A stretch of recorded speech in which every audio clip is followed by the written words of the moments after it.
From Pacifica, this is Democracy Now!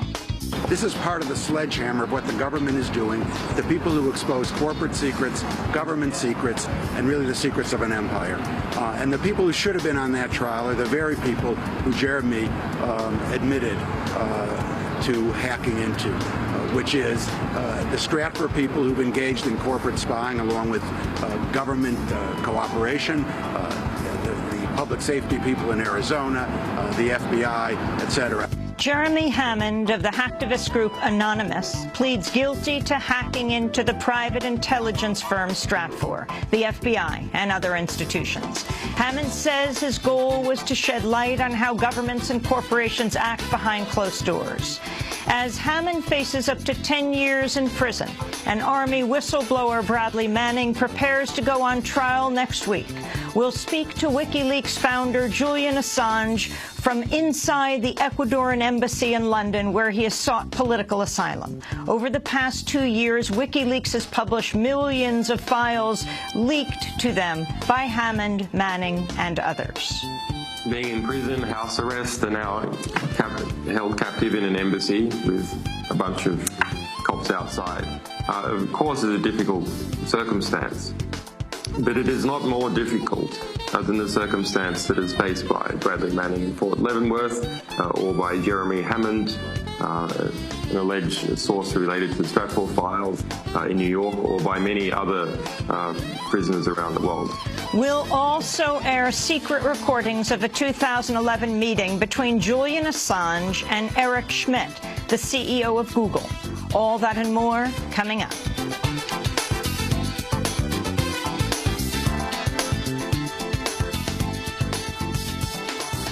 Welcome to Democracy Now!, democracynow.org, The War and Peace Report. I'm Amy Goodman.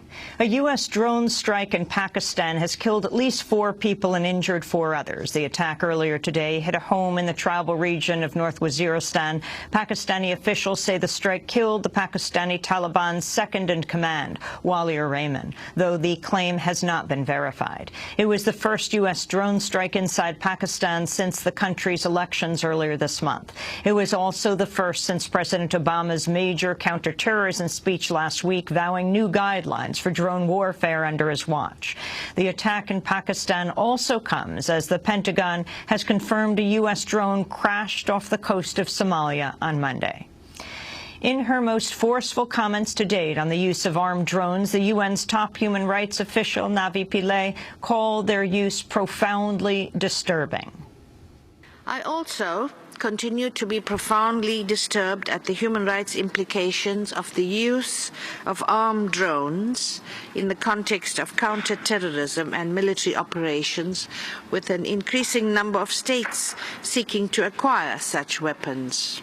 I urge all states to be completely transparent regarding criteria for deploying drone strikes and to ensure that their use complies fully with relevant international law. Where violations do occur, states should conduct independent, impartial, prompt, and effective investigations and provide victims with an effective remedy. Navi Pillay's comments came during her opening address at the UN Human Rights Council in Geneva. During her remarks, she also renewed her call for the U.S. to close the military prison at Guantanamo Bay. I have repeatedly urged the government of the United States of America to close Guantanamo Bay in compliance with its obligations under international human rights law. I therefore acknowledge President Obama's statement last Thursday outlining practical steps towards closing the detention facilities, such as the lifting of the moratorium on transferring relevant detainees to Yemen. I encourage the United States to ensure that all such measures are carried out in compliance with its obligations under international human rights law. The computer hacker Jeremy Hammond has pleaded guilty to 1 count of conspiracy for hacking into the computers of the private intelligence firm Stratfor. Facing the prospect of decades behind bars on a number of computer fraud charges, Hammond admitted to being a member of the group Anonymous and to stealing files from Stratfor as well as other government and corporate sites. Some 5 million Stratfor emails ended up on the whistleblowing website WikiLeaks, shedding light on how the private intelligence firm monitors activists and spies for corporate clients. In a statement, Hammond said he accepted the plea deal in part to avoid an overzealous prosecution that could have resulted in at least 30 years in prison. He's already served 15 months, including weeks in solitary confinement. Of the hacking of Stratfor, Hammond said, quote, "I did this because I believe people have a right to know what governments and corporations are doing behind closed doors." We'll have more on Jeremy Hammond's case when we speak with WikiLeaks founder Julian Assange from inside the Ecuadorian embassy in London after headlines. Federal prosecutors have indicted the operators of the digital currency exchange Liberty Reserve for what they say could be the largest money laundering scheme in U.S. history. The Costa Rica-based firms accused of helping criminals worldwide launder over $6 billion in illicit funds. Preet Bharara, the U.S. attorney for the Southern District of New York, unveiled the charges. Liberty Reserve was intentionally created and structured to facilitate criminal activity. It was essentially a black market bank. As alleged, Liberty Reserve deliberately operated in a way to attract and aid criminals who wished to use digital currency to break the law and to launder the proceeds of their crimes. Serious crimes, including credit card fraud, identity theft, investment fraud, computer hacking, child pornography, and even narcotics trafficking. All told, Liberty Reserve allegedly processed 55 million separate financial transactions and laundered a staggering $6 billion in criminal proceeds. 5 of the 7 suspects have been arrested so far, including 2 who will likely face extradition proceedings from Spain. Workers at Walmart stores in 3 states have launched what organizers are calling their longest strike to date. The group Our Walmart says around 100 workers in Florida, Massachusetts, and California have begun walking off the job for an unprecedented series of prolonged strikes against worker retaliation. The current wave of strikes could continue through next week when workers and activists are expected to protest at Walmart's annual shareholder meeting in Arkansas. In other Walmart news, the company's pleaded guilty to illegally dumping hazardous waste, including pesticides, bleach, and fertilizer in California and Missouri. Walmart will pay fines of over $82 million on top of the $29 million it paid in related cases 3 years ago. U.S. differences with Russia over Syria are widening just as the 2 powers seek to convene global talks on ending the more than 2-year conflict.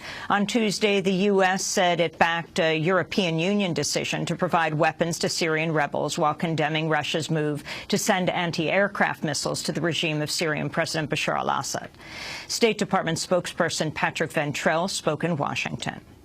We disagree with and we condemn the continued supply of Russian weapons to the regime, and this includes all classes of weapons, and we've been clear throughout and very direct with the Russian government about that. We've seen how the regime uses those arms. When we're talking about the opposition, that's a different group, and clearly we have people who are defending themselves in the face of an enormous onslaught and a despicable onslaught of violence against them. 2 staffers at the U.S. Embassy in Venezuela have been wounded in an overnight shooting. The incident took place at a strip club in the capital, Caracas. The pair work in the support staff of the Office of the U.S. Defense Attaché. President Obama visited New Jersey's famed Jersey Shore Boardwalk on Tuesday to observe the progress of recovery efforts 7 months after Superstorm Sandy. Both Obama and New Jersey Governor Chris Christie vowed to continue working for the devastated areas in Sandy's path. How many seconds? Last 7 months, and we got a chance to show the president some of that earlier today up in Point Pleasant.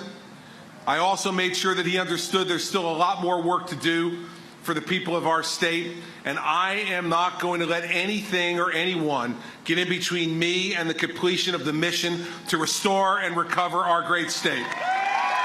Part of the reason I wanted to come back here was not just to send a message to New Jersey, but send a message to folks in Oklahoma. When we make a commitment that we've got your back, we mean it. And we're not going to finish until the work is done. The Associated Press reports after 7 months, the Red Cross still has not spent more than a third of the $303 million it raised to help Sandy victims. The Red Cross was the top recipient of donations in Sandy's wake, but has come under criticism for a tax response. The group says it's held on to most of its Sandy donations in order to provide relief for long-term needs. Republican Congressmember Michelle Bachmann of Minnesota has announced she will not seek re-election to a fifth term. Bachmann ran for the Republican presidential nomination last year and has not ruled out a second bid in 2016. The Saudi national, initially described in media reports as a suspect in the Boston Marathon bombings, has spoken out about his ordeal. Abdurrahman Ali Al-Arbi was initially held as a person of interest under police guard after suffering serious wounds at the scene of the bombing. He was subsequently questioned and had his home searched by police. Speaking to the Islamic Monthly, Al-Arbi said he was harmed both by the bombings and by wrongful speculation in the media. I've been trying to just forget it and all this stuff gonna be violent, but I couldn't forget. I am double injured from the explosion, then from the media.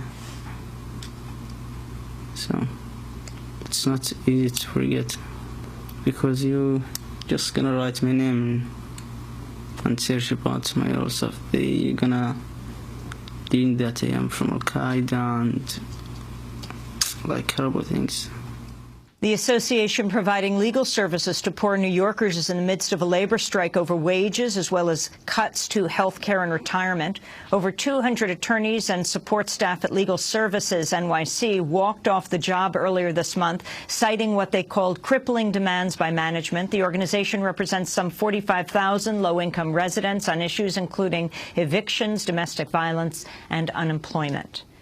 Facebook's agreed to change its policies on content promoting rape following a viral grassroots campaign by feminist activists. The social media site had come under fire for allowing posts that back violence against women despite banning other forms of hate speech. Using the Twitter hashtag FBRape, tens of thousands of people targeted Facebook sponsors, leading some to pull their ads. On Tuesday, Facebook announced it would work with Women, Action, and the media and other feminist groups to update its policies.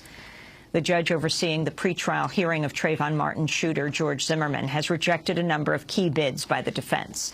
Zimmerman faces at least 25 years in prison for killing Trayvon, an African-American teenager who was unarmed and walking alone.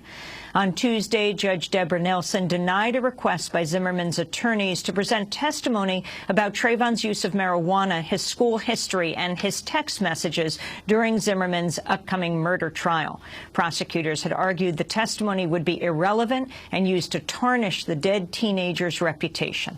A bid to delay the trial was also denied. It's set to begin June 10th, well over a year after Trayvon's death. And those are some of the headlines. This is Democracy Now!, democracynow.org, The War and Peace Report. I'm Amy Goodman. And I'm Nermeen Sheikh. Welcome to our listeners and viewers around the country and around the world.